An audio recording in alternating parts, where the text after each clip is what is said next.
Hello, everyone. Hello. Can you guys hear us?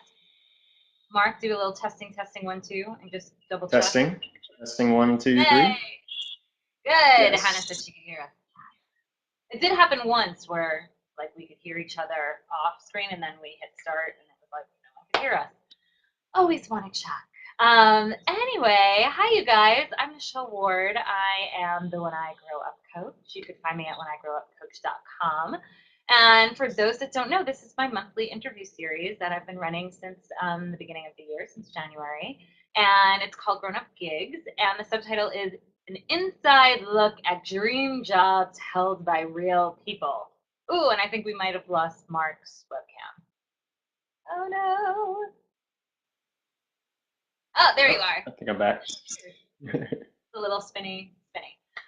So I was so excited. I got introduced figuratively, not personally, to Mark through my friend Emily Wapnick of the website Putty Like. And I think what really struck me and made me add you to my grown up gig list of like people I need to get on here and talk to is the fact that I think being a musician, people automatically kind of think that you can't do it and make any money and you can't make a living off of it. You're not making any money on CDs. You're not making that with the internet. It's just impossible. Absolutely. It's So tricky. you disprove that big time. I try to. It is tricky. You did. Arwyn, if you wouldn't mind putting Mark's website in the chat, that would be great. But it's powerspercussion.com, is that right? Yep. Yep. Fabulous. So I have to start, I'm bound by law to start with always the question of what did you want to be when you grew up? You could take it back however little you kind of remember. Did you always want to be a drummer? No. I believe that the first time that I really started thinking about that question, about answering that question, um, I was fairly dead set on being a chiropractor. Ah, shut Actually, up. um, Really? seriously, yeah, and almost ended up, like heading that direction in college and everything. But at that point in my life, music was taking a uh, a larger and larger uh, place and importance in my life. So I ended up almost at the 11th hour, kind of steering the other direction and auditioning for a little music college in Minneapolis and heading there and ditched the medical thing, which, in all, I'm glad I did. I love what I do. So I'm not at all upset with the decision. Yeah, I have to say I've heard of drummers becoming chiropractors, but never kind of the opposite. Was there someone in your family that you knew was a chiropractor? How did that even get in your head when you were younger? No, actually, humorously enough, I think that in a way, chiropractors and drummers both have some similarities because we're both kind of creating a bunch of sounds, kind of hitting and popping things.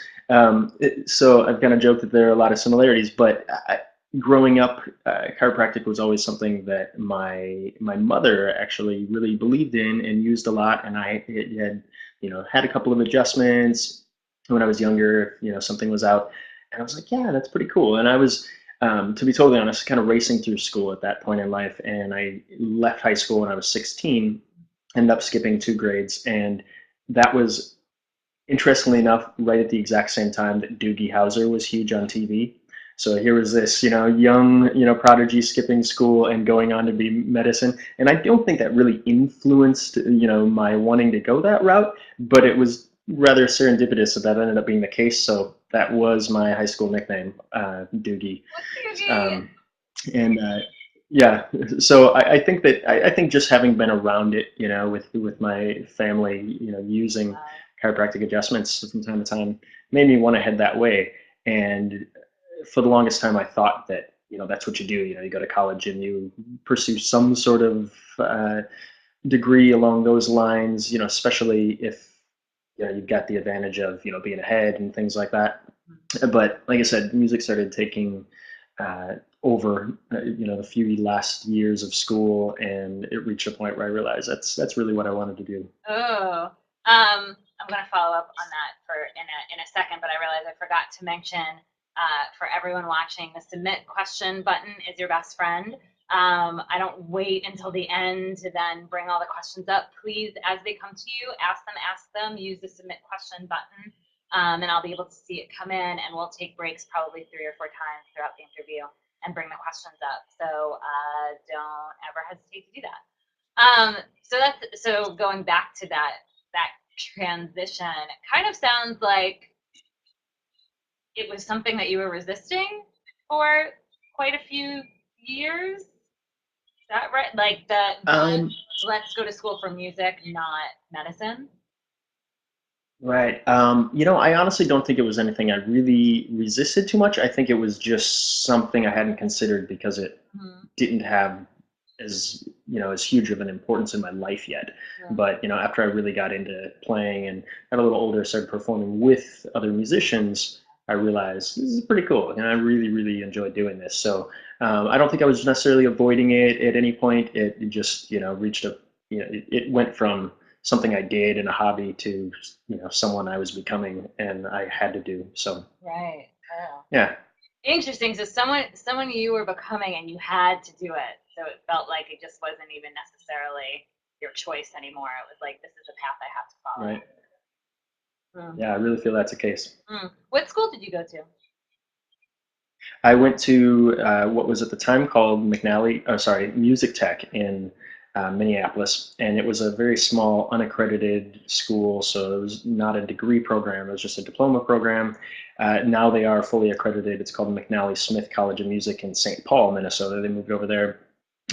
It's fantastic. Actually, later this fall, I get to go back and do something in more of an educational capacity over there, which I've never done all these years. So I'm really excited to get to go back and visit the school again and kind of do a little bit of teaching and performing over there.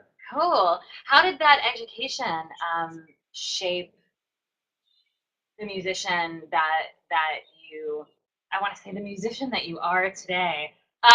Do you feel like it was important that you got that education in that way?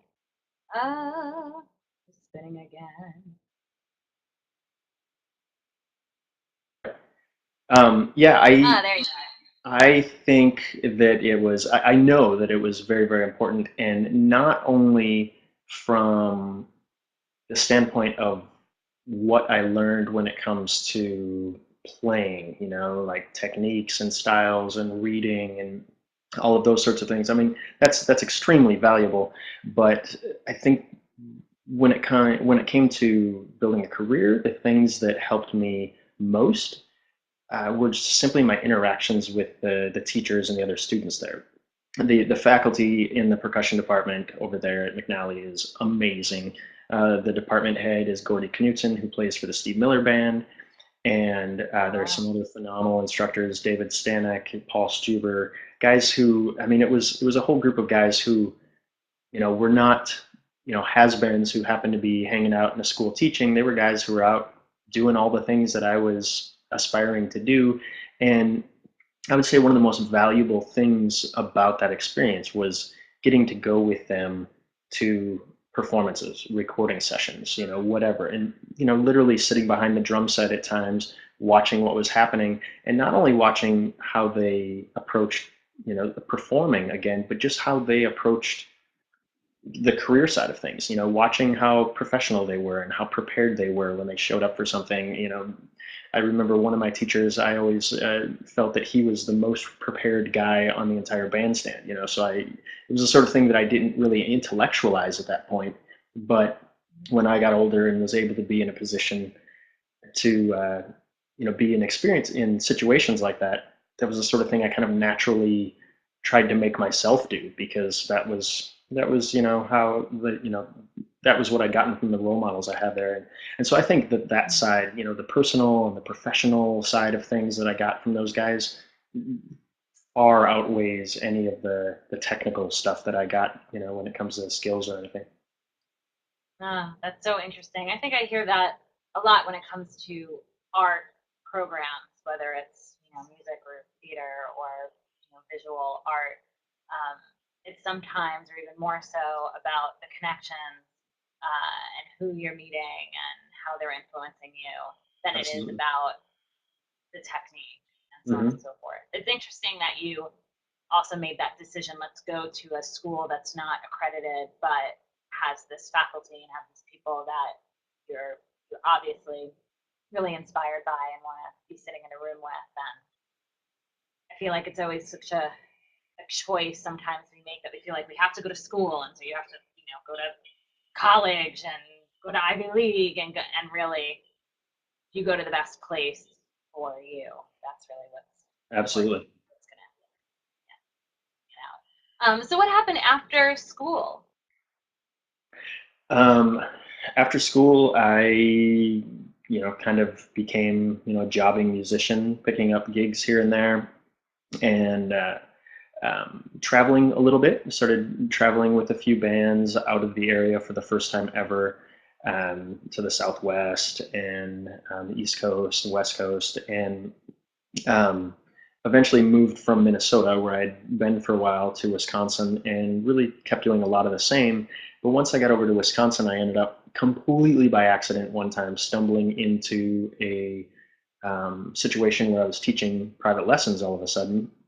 And honestly, that was something that if you had told me, years prior to that, while I was studying, that that's something I would be doing, I would have laughed at you. I mean, I actually had instructors at school that were telling me that, that can be a huge part of your career and a viable way to make a living, especially if, the things you're doing performance-wise aren't, making the money and things like that. And I had zero interest in teaching at all. And like I said, it was kind of total accident that I got into it. But then I started doing that a lot. So that ended up growing up to anywhere, depending on the city I was living in, anywhere from 50 to 65 students a week, which I Wow. maintained for a good 14 years. I did that in the Midwest, and then I did that on the West Coast when I moved out here to Oregon, and cut back on that at the beginning of last year to pursue some other things. I It has become something I really, really enjoy. I actually really love teaching private lessons and quit doing it for entirely different reasons, just to largely be able to be more mobile and travel a little bit more than that really allows. But yeah, that's something I did a ton of. And then eventually that grew into doing some group programs as well, which I do quite a bit of. So going and visiting schools and doing percussion workshops, things like that. Wow. Um, Go back a little bit to the teaching. I feel like it's so interesting that we're looking at kind of sounding like you were resistant to the teaching. It's not what you wanted to do. You just wanted to go and play and travel around and not have to deal with teaching other people, big drum. So when you kind of fell into it, could you explain that a little more as to kind of what happened that started you on it and what clicked for you about it? Yeah, that is something Remember that that far back? yeah, that definitely is something that I would agree that I was very resistant to. And it's not that I didn't want to teach anybody, but it was more so that I felt, who am I to teach anything? Like, what do I know that anyone else, what do I know that anyone else would find value in and benefit from? And I don't know how to teach. That's the sort of thing that people go to school for, again, for education. And I knew music educators, band directors. It's like, I don't know what they do. It's like, I can't do that. Um, and yeah, when I moved back to Wisconsin, I was, kind of scrambling for gigs and things like that. And I'd been out of college for just a couple of years, and I reached a point where, as I think all of us artistically tend to do, where, there's a little ebb and flow in how we're feeling with our craft. And I reached a point where I was like, I haven't really had anything really challenging that I've been working on in a while, and probably even more so, that's because I haven't really had to be accountable to anybody for a while. So I should look at getting lessons, and it all kind of came together one day because I had been driving past this building that actually had a sign on the side of it that said drum lessons at this place. And I'd driven by it a gazillion times. And one day, as I was going by, I was kind of in that mode where I was feeling that I just needed a little bit of a challenge. So I said, you know what, I'm just going to swing in. So I swung in, ended up catching the guy who was teaching perfectly between a couple of lessons. He had nobody in his room, and we started chatting and we hit it off. And he said, what do you want to learn? And I'm like, I don't know, just want to, any techniques that you feel are strengths of yours or whatever. And he said, well, why don't you go ahead and play me something? So I sat down and played a little solo on his drum set in this teaching studio, and literally I got done playing, and I turned around and he said, you want to teach for me? And basically, it was just perfect timing. He was in a place where he was teaching in 2 or 3 different locations, different cities, and he was looking to expand that and kind of turn it into. He was calling it a drum school, and he was trying to expand it and actually make that the case. Bring on a couple of teachers, bring on a lot more students, and still teach a bunch himself, but maybe move into more of an admin role. And he just saw in my playing, it's not that I was better by any means, but he saw that there were some things that I knew that he didn't know as much, some Latin styles and some jazz stuff. So he ended up asking me if he could start bringing on new beginning students and let me take a bunch of his more intermediate and advanced students to take them further and teach them what I know. And so, yeah, next thing you know, I'm in 3 different towns teaching a pile of private lessons, and yeah, the rest is history. And then as I moved from city to city after that, I just kept getting that started everywhere I went. Wow. I feel like it's so interesting too because you went and you played for him, and he obviously saw that you could play extremely well and offered you something on the spot. But yet, was there a part of you going, I still don't know how to teach, just because I could go and Oh, yeah, sit down and play the drums? yeah, How, absolutely. what? How did you kind of lean into that space of, oh, okay, well now I need to translate this to teach it to someone else? I think it's a little bit of what has always been kind of a ready, fire, aim approach that I've taken to most things. Just kind of jumping in and then trying to figure out what the heck it is that I'm supposed to be doing. Um, it was definitely scary jumping into the first lessons that I ever taught.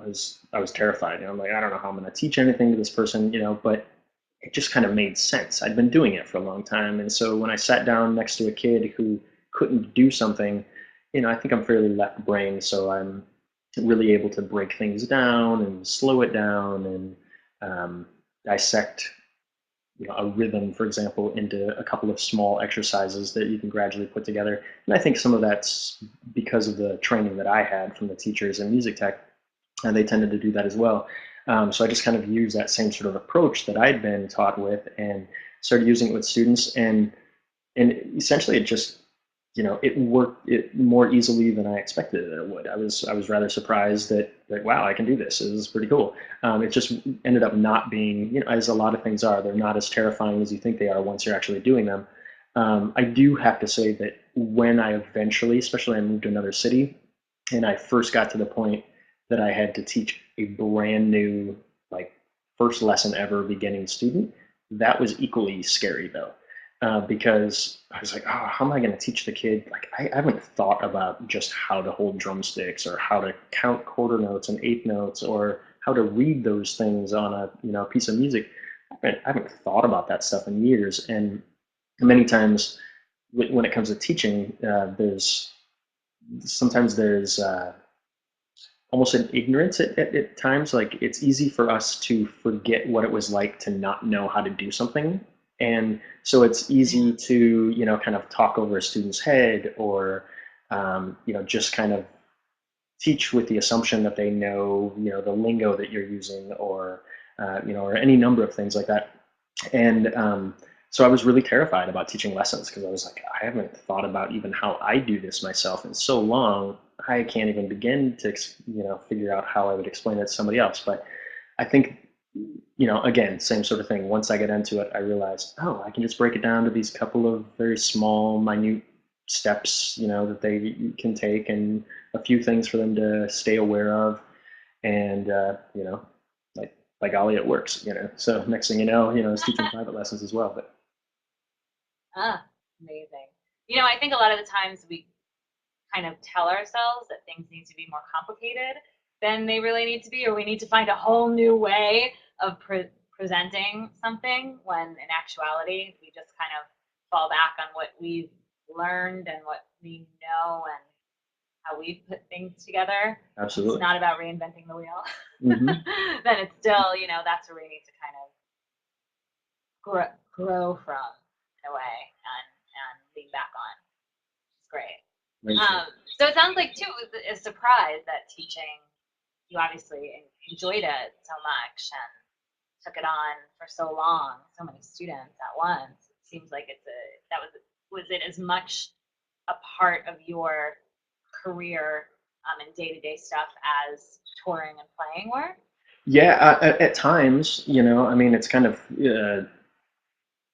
gone back and forth, which is, I would say, one thing I really love about my life is that it tends to, what I'm doing tends to kind of change from time to time, from month to month or season to season. I can be doing more group school programs, or I can be doing, more traveling and playing, or going to do something overseas, or, I mean, it just kind of bounces around and changes a lot and stays fresh, which really works for me.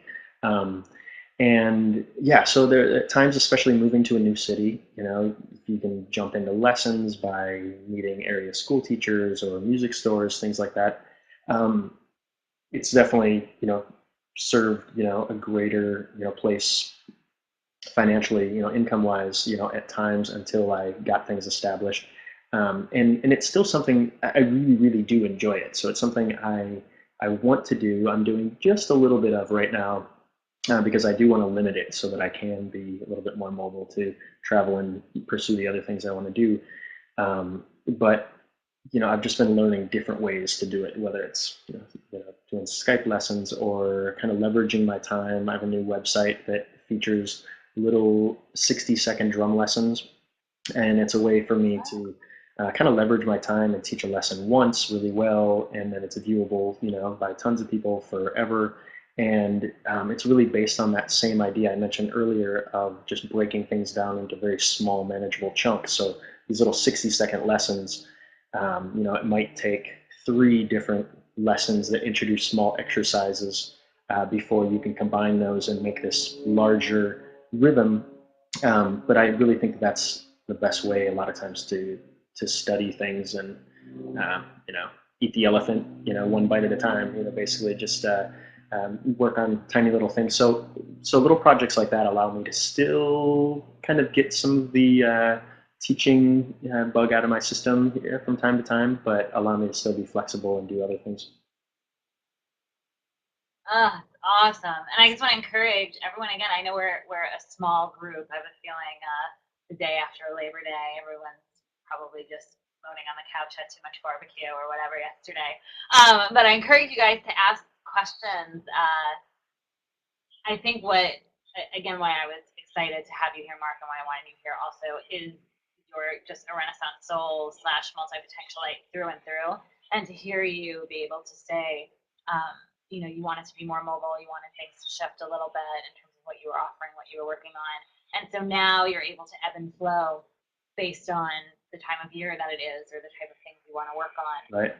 So I would think that I know I don't know Carol. Hi, Carol. I don't know Carol, but I know the other people in the audience. And I think, as Renaissance souls, multi-potentialite people, feel free, you guys, to just ask away, because I think that you're able to present this so well because you have, again, all of these different offerings and things you're doing, but it's still under the umbrella of Powers Percussion, Right. of playing the drums. Right.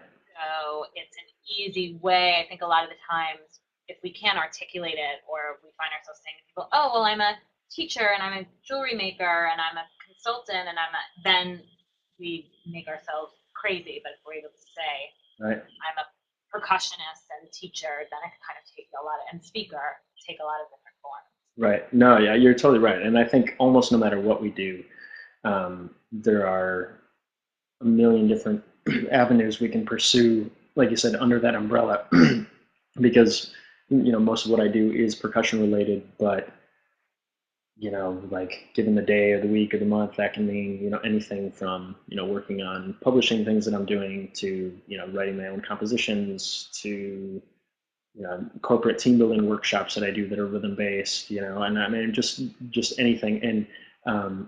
And I think, artists, entrepreneurs of almost any type can, do things like YouTube instructional series or, providing content through email lists, that are of value to people and, help you still be doing things in your niche and also, kind of still do some of that like positioning of an expert in your field, even if it's not, just directly what, you originally thought your career was supposed to be. Like I'm just a painter or I just play drums or whatever. So.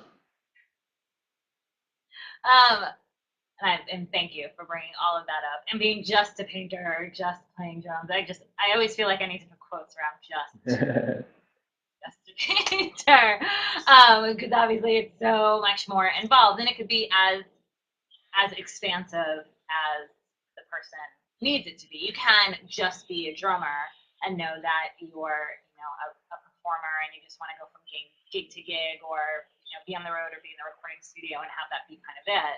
But if you have this Renaissance soul personality, or you are interested in teaching, or you want to make videos or whatever, you're giving so many fantastic examples of the different things that you could offer to build upon your expertise in the business and obviously your streams of income as well. Yeah, I think there are a lot of options. Yeah, yeah.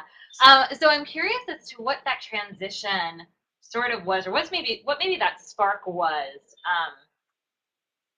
And definitely tell me if I have this timeline wrong, but it sounds like so for that 14, 15 years, you were doing like in person teaching and performing and recording.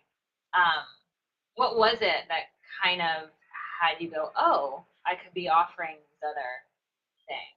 And what was it that you first decided to offer outside of that more traditional way of working? I think the first thing that I started offering in some way was not even anything I was making any money on whatsoever, but just the idea of starting to create some online content. So online drum lessons in whatever form that might be, for the particular case. So, contributing to a couple of online web zines, doing a little article, doing the occasional instructional video that I would put up that I wasn't very serious about doing on a regular basis, or didn't really have much intent and focus with. Yeah, so it might be a little PDF downloadable lesson or this or that. But I, as a teacher and as it being something that was important to me, every once in a while I would run across things that I was like, oh, I'm kind of inspired to somehow share something along these lines, but maybe I don't really have an outlet for it, in the venue of like the private lesson room, outside of, one or two advanced students, or if I start writing some articles and submit them to some of the biggest magazines in the industry, again, that, helps, kind of your positioning in the field and opens up other doors. So I think that, some of those things are something that I started doing a handful of years ago, just like I said, not necessarily with much focus, just kind of like, oh, one day I'm inspired to do this, so I put it out there. And I think that's fine. I was actually just talking to somebody about, a gentleman's YouTube series of instructional videos that he's got out online, and they're fantastic. He's got amazing branding, and he's transitioned it into this a monstrous career. And somebody was talking about him, and I said, you know what? You need to go back about 4 or 5 years ago, right around this time when he posted his very first one. And honestly, in all reality, I mean, he's great at what he's doing, but the video's horrible. The video, it was just, you can tell it was him being inspired to set up a camera and do something, and it wasn't very well thought out. And he posted another one maybe 2, 3 months later, and another one 4 months later, and then looking at his timeline on YouTube, you can see where all of a sudden he was like, wait a second, I want to start doing this more seriously, and he started putting out a video every couple of weeks, and then things got better lighting, and better audio, and and then it just kept growing from there. And I think that's okay to just if you're inspired to just put out a chunk of content, because it's something that pops into your head that you want to share with people. Do it. You don't have to always have an agenda, or I think starting with the end in mind is always a good thing on a lot of projects, but I think it's okay to not do that sometimes and just go, this is something I, kind of inspired to do. I'm going to put it out there and see if it sticks, see if people dig it, see if it's something you enjoy doing. And so I think that there's just a million things along those lines that I've done from time to time where I'm just like, oh, I want to try that, and then, oops, I think I might have almost lost you. And No, then as far as me making like you said, that sparkle, that moment where I realized that I could do more things along those lines. I can't really say there's one particular moment, but there are just a lot of people that I'm inspired by, and I have for years thought of myself as kind of a repurposer. Anytime I see someone um, uh, doing something really interesting, no matter what their field is, I tend to look at it and go, like, how could a drummer use that? One of the first times, I kind of got into the blogging world reading a few people's blogs, and I was like, wow, they're offering, this little freemium to get an email sign up, and then some autoresponders, that touch base with people every once in a while. I was like, wow, why can't a band do that, or why can't a drummer do that? And so on my new website, it's drumitinAminute.com. So 60-second lessons. People sign up, and they get a little series of 5. They're called 5 fave fills. It's like 5 favorite little drum fills that they get in an email, and then I've got their email to keep sending them future updates.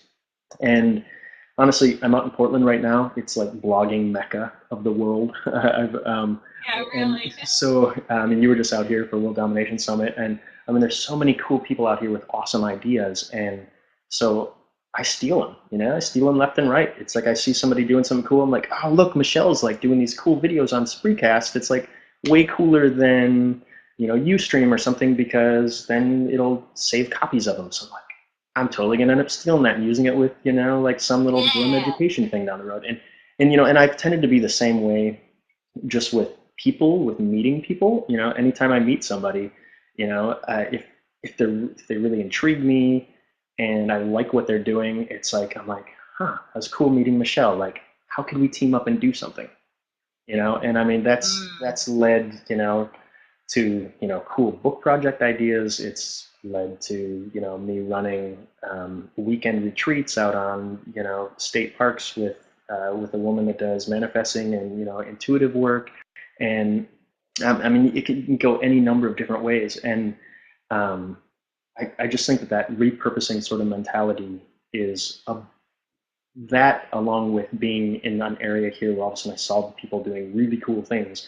I wanted to steal all of them, and I realized, like, I can create online content, and these days you can build up subscribers on something like YouTube, and you're making a little bit of income through AdSense, by allowing an ad on the site. Like, you're not going to get rich, but it's another small stream of income that can help add up.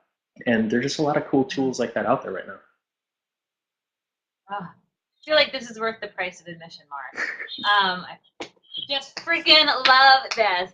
And I think it drives home what we were even talking about with the teaching. We don't have to reinvent the wheel. It's not about sitting down and trying to figure out what is it that no one has ever done. And that's, I think, where we put totally unnecessary pressure on ourselves.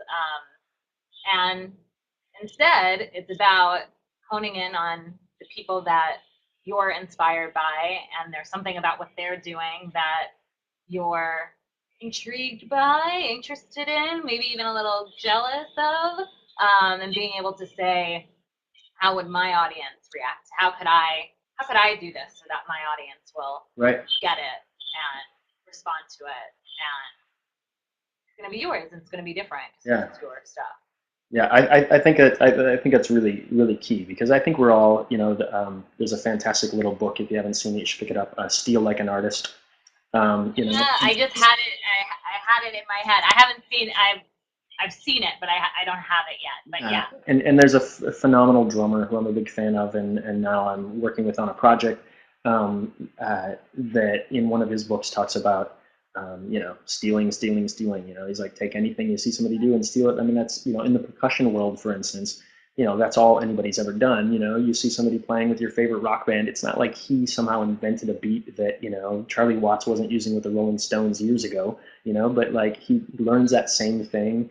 Which is why it's important, I think, to understand the history in whatever, again, like using painting, for example, I mean, study, all sorts of different painting styles and, like, artists from the past and learn how they approach things. But then you take all that stuff and you transition, you apply it to whatever it is that you really want to do and add to it based on your own experiences. And I think that is the case with, anything entrepreneurially as well. You see what people are doing, you take it, you twist it a little bit, use it in a different way. And I think that's the best way to come up with brand new ideas, just to take old ones and kind of refurbish them a little bit.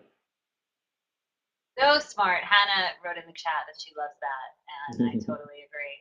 And again, want to personally invite anyone to ask questions. But I think my next question is almost a selfish one because it's something that I kind of suffer from, and I have a feeling you might have the same challenge.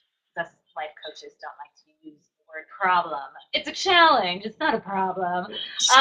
When you're interested in all the things and you like all the people and you have all the ideas, how do you stop yourself? How do you figure out what you're saying yes to or what the next thing is that you're going to see to fruition?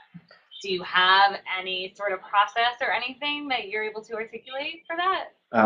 That is a great question. And I do have a process. I can't say that it's actually a good one because I. It's a process, but it's a process. Yeah, and it's just a process that has I mean it's just a I guess just the way things have ended up being. I mean I tend to be a yes person, so I tend to say yes to a lot of opportunities, and I have a lot of ideas. So I end up trying to pursue far too many things at the same time, and at times it does kind of reach ahead. Either I'm not able to be making progress on certain things as I want to be, or I've just maxed myself out. And then all of a sudden I become a no person for a short little while, and I kind of weed through and figure out the things that I've been doing that are really not getting me where I want to go, or perhaps got me in situations with unfortunately in the music world. I mean, I've said for years that the most difficult part about being a musician is having to work with musicians, because many of us are notoriously behind in some ways. And so I certainly get in situations where I'm like, okay, this really isn't going anywhere, or this person or these people are really difficult to work with. And one of the reasons I'm a freelancer is so I don't have to deal with that. I'm not the member of any band. I freelance with a gazillion different people. And if things become full of drama, I'm able to say no and make myself busy in other ways and get out of it. So like I say, I don't think I have a good process. I think it's just what happens, like a giant ebb and flow. But it also works for me because, like I said earlier, I really enjoy keeping things fresh. So I think I work better under pressure, and when I'm under the gun with a variety of things, I just hammer it out and get things done. And most of the time take care of business in all areas, and other times, like I said, if it reaches that point where I've just maxed out, I find ways to not do so much of one thing. But luckily enough, a good majority of what I do just seems to magically fall into place together. It's like, how am I possibly going to, squeeze in all these recordings this summer? But then it just ends up recording studios call, and somehow things don't quite overlap, and it works out. And knock on wood, I hope that's always the case. But at the same time, I was just talking to Charlie Gilkey, who is in town here in Portland, and he was talking about he's got a fantastic small business book that came out earlier this year, and he was talking about the fact that when you get to the point with your business that you can't do everything, that's, one great stage to be going through. It's like, and I remember him asking me that at one point. We were having lunch, and he said, have you gotten to the point where you can't do it all, where like you're getting too many, requests? And I can't really say I'm normally at that point. Normally, like I said, things kind of magically fall into place. But when it does get to that point, and I just accepted doing a handful of dates across the country with somebody, but then somebody else calls to do something, and I always hate it. Like I want to say yes to both, and I know I can't. I've already committed to something, and I kind of have this gig karma rule where if I commit to something, even if something better or better paying or more prestigious pops up, I have to go with the first one. It's just it's my gig karma rule, and I know it'll come back to bite me if I don't stick to that. But at times it sucks, I'm like, oh, I really want to do that too, and I try to find a way to finagle them both, and fly across the country really quick one day to make it happen. But I realize when those scenarios pop up and I do have to say no, like that's actually a pretty good place to be. It's a good problem to have. Yeah, yeah. It's such a good perspective, and it seems too, from what you're describing, that you are very clear on the type of situations you want to be in and the type of people that you want to work with, and so that kind of seems like that's your compass in a way as well. Absolutely. Obviously, if you find yourself, like how you described it as drama, if you find yourself in the midst of drama, you're in an environment or with people that are just not doing work that fits with what you want to be working on, then it's time to excuse myself, or I know I'm saying no to these people in the Mm-hmm. future, and you're really making space for the type of things that you want to be doing. Right. It's important to make room for stuff like that. Yeah, and I think when you're a Renaissance soul, you could always trust that even if someone's not knocking down your door, you'll have your own work to put out there and work on. Very true. I always joke around with Arwyn, who's been my virtual wizard for 2 years, and Hannah just came on board and is working for me. She's a virtual assistant also, and a few hours a week. And so we always joke that like the work's never done. Like we're never getting to the end of the list and then going, what's next? Like there's always gonna be stuff to do. Very true. Because I think there are so many things that we want to work on. It's exciting. Hannah has a question. Hooray! Hannah asks, how do you balance working with your current clients and projects and working on growing your business? Have you reached a point where you don't have to focus on growth because it happens? Recast has been cutting these off. I have a feeling, have you reached a point where you don't have to focus on growth because it happens naturally? I have a feeling. Yep, she says organically here. I can read it. Oh, fabulous. Yeah, that's a great question. How do I balance the two? Again, like everything else, I think that kind of goes back and forth. Because of some of what I do, there ends up being kind of built-in downtime. I mean, as a performer, for example, parts of the summer and holiday season can just be insane. I can just be like, digging my butt off, playing, traveling a lot. But right after the holiday season, right after the 1st of January, that first month or two of the year tend to just like drop out, as far as that stuff goes. So that is when I focus on either booking school programs more, or I take time to focus on those projects of my own, like Hannah said there, kind of growing, kind of working on business growth. And I'm kind of in a stage like that right now because I'm just recently, I'm in Portland right now, but I've really only been here 3 months. And so a bunch of gigs, last month, last year and a half were just an absolute whirlwind. I quit teaching private lessons. I headed to the Midwest to teach for a performing arts center for 3 weeks, went straight from there to, I spoke out here at TEDx, and then went to Kuwait City to be a guest artist at an international school. Came back for 23 hours, headed to the South Pacific to play drums on a cruise ship for 4 months. Came back from that, and 8 days later, I started a 6-month gig in Seattle. And then the school year wrapped up with like March through May, just 7 or 8 states around the Midwest doing a pile of school programs.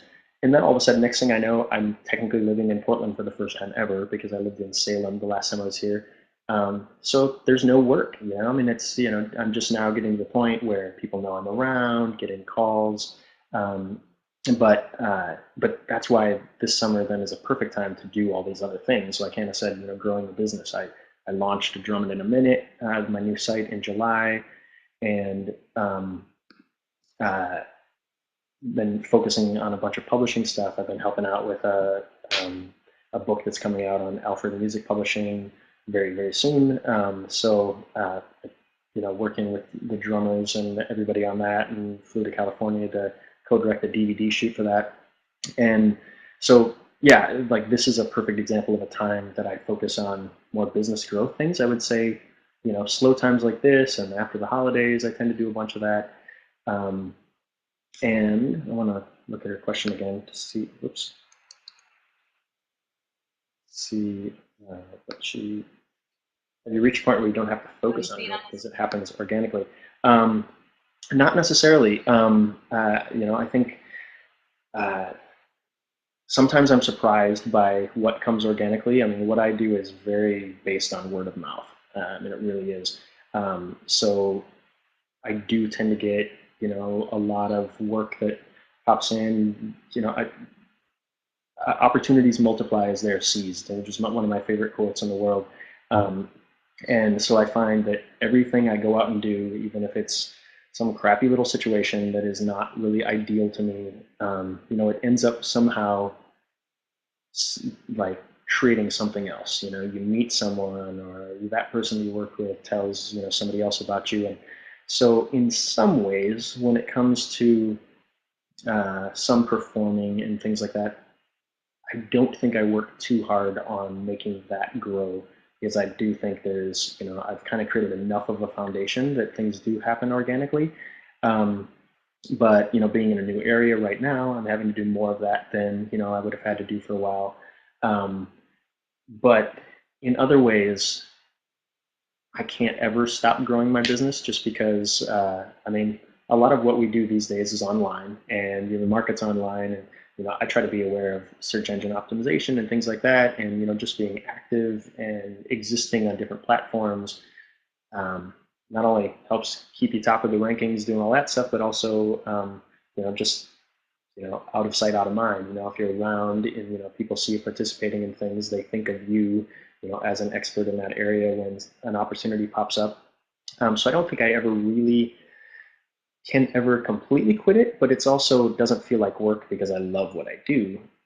And when I do sit down to do things that are maybe growth of my business, I would say they change all the time. You know, like right now, this whole leg of what I'm doing, you know, for the Drum It in a Minute site is very different from anything else I've ever done before. But I'm like, oh, cool, I'm going to take time and do this. And even though it's far different from what I'm doing as a performer or anything else, like all of it, everything contributes to everything else. So I think that, you know, no matter what I'm doing, as long as it somehow relates to percussion, it's all simultaneously kind of helping grow like this entity that is, you know, my business kind of. Oh, amen and hallelujah. That was also worth the price of admission, Mark.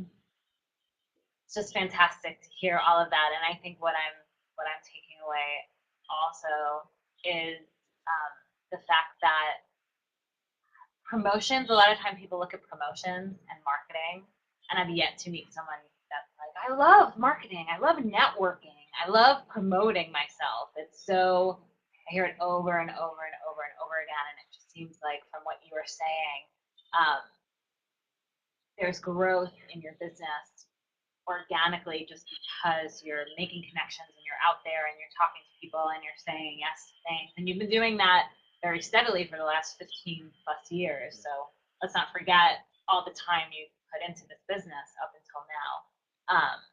But knowing if you're focusing on the type of work that you want to be doing and putting it out there and telling people about it, and that could be Twitter, that could be YouTube, that could be blogging, that could be going in person someplace and just telling people this is what I do. Here's my website. Um, it all counts. It all counts. It does. Awesome. I'm gonna take this question down. If anyone else has a question, we definitely have time for. It's Hannah again. Yay. Okay, I'm putting this on screen. Any new online platforms or apps that you're excited about? Any new online platforms or apps? Um, Actually, I kind of joked earlier about Michelle and this FreeCast sort of thing. I am really excited about this sort of platform actually that we're all kind of hanging out on right now because there are so many really cool video tools happening right now, and um, I I have intent to. I mean, Drum It in a Minute is one site that I'm working on, and I'm working on a little larger scale percussion lesson website that'll be more membership based and will involve far more teachers than just myself, so that we can cover a lot of different styles. And one tier of that, I try to as often as possible, travel and study myself in different parts of the world. Um, and so I'm intending to have a tier of that that is literally just like we're doing right here, like live lessons with gurus in some part of the world. And so that people can do exactly what Hannah's doing, chat in questions, and I can be sitting there next to the teacher and ask those questions and have him or her address them right there. And so we're at a stage right now where there are tools like this, and there is internet, good internet in far more locations than ever before. Um, so just platforms like we're on right now, I think are really huge and definitely excite me. Like what again, like how could a drummer use that? How can I end up using that to still get the teaching side of myself out, but do it in a larger way. In this case, like reach a far larger number of people than I'm able to in just a one-on-one situation in a room. And then the other thing are just apps in general. When I was on the cruise ship last year, I was performing and actually did like a weekly class teaching some hand drumming to kids that were on board. But I had two missions. Only one of them was I extremely successful in, but my two missions were to teach myself how to, I collected a bunch of resources before going on board, and I wanted to teach myself how to convert print books into Kindle version, which I'm now like starting to do for a couple of people. And selfishly, it's so that I can take some of my products that I already have on my website and convert those as well. But I realize it's a great way for me to, even network with larger people in the drum world and help them take some products that have been out for a long time, create a digital version of them, which is a lot of great things. And the technology where that stuff is headed with the new iBooks authors that you can do multimedia books and have video right on the pages and things. I mean, I think that's going to be really exciting for what I do. And my second goal on the ship was to learn how to create apps like iOS apps for iPhone, iPad. Not as successful on that. I didn't end up spending quite as much time on it as I should, but it's something I'm still dabbling in. I was working on some coding this morning, and again, it's like the do-it-yourselfer side of me. Like, although I'm a drummer, when it comes to like developing an app, I very well may end up having to hire some help for part of it, but I want to know every part of it that I possibly can. I just love having my fingers in it and learning how to do it myself. And you know, mobile apps like that are becoming an even greater and more highly used way to dispense information to people. Whether it's little lessons. I'm very, very, very bare bones version right now, working on an app. I have a percussion instruction. Sorry, a world percussion play along CD called Ritamista, and it's several tracks, 22 tracks of various world percussion rhythms that people can play along with. And right now, it's actually 11 rhythms, each played very slowly, and then again twice as fast.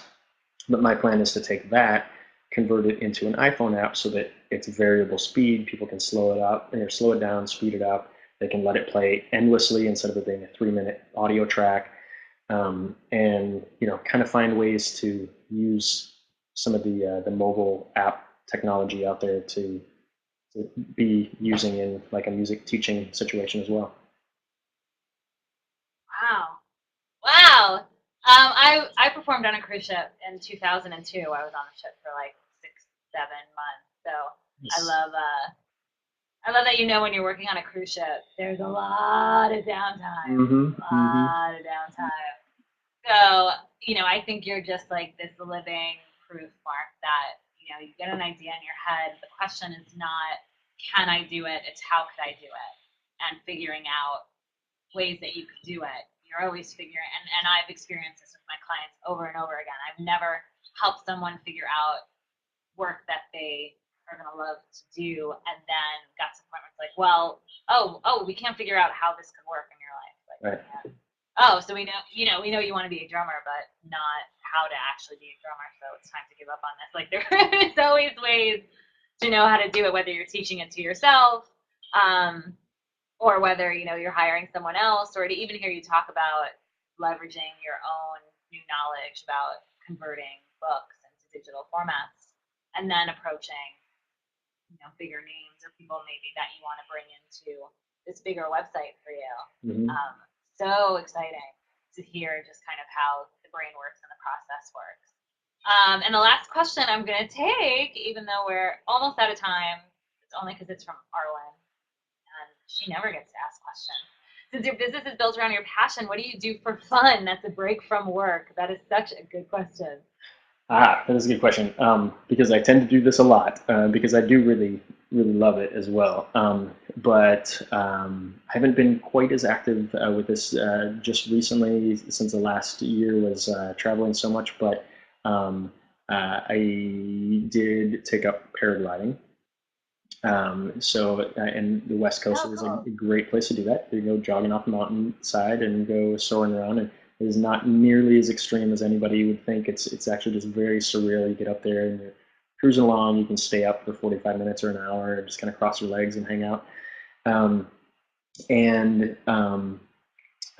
know, again, being in this area, there's a lot of super accessible hiking and you know, other little outdoor adventures like that. So just in the last few weeks, we've been out hiking a couple of times, out camping. And as we were talking about just before we went live here, you know, little camping up in Washington, and headed out to the Gorge Amphitheater to see Dave Matthews Band last weekend. And, you know, this part of the country has so much to offer that it's cool to just get away from stuff and take advantage of that. Turn off the electronics once in a while. Oh, awesome, Mark. Thank you so much. You definitely just again gave us the price of admission, and really kind of represented the men, since you are the first man I've interviewed in this series. Yeah. And I would encourage everyone to go to powerspercussion.com and drumitinAminute.com. Links are on the live chat, as well as going to whenIgrowupcoach.com/QG. There you'll find all the other interviews that I've done, and you'll find the recordings, and you'll be able to sign up to get the reminders and recordings in your inbox. And just, oh my God, even if you're not a musician, go to Mark's site. I feel like I spent a really nice chunk of time before we got together and had our talk today just being like, oh my God, he offers this? Oh, he does this too? Oh my God, and there's this? Oh, and there's this? And I think since we have your permission to steal from you, like an artist, we know that, you know, we encourage you, go on his site, go on my site, see what it is that he's offering that could work for whatever you're doing. I think that's going to be a big takeaway for me too from this. I'm going to be able to look at what people are doing. How can a career coach do that? How can a life coach do that? How does that work? Right. A lot of fantastic gems and good stuff. And again, I thank you so much for being here, Mark. Yeah, thank you and Arwyn very much for having me on board. This is awesome. Fabulous. Bye, you guys. Have a great night.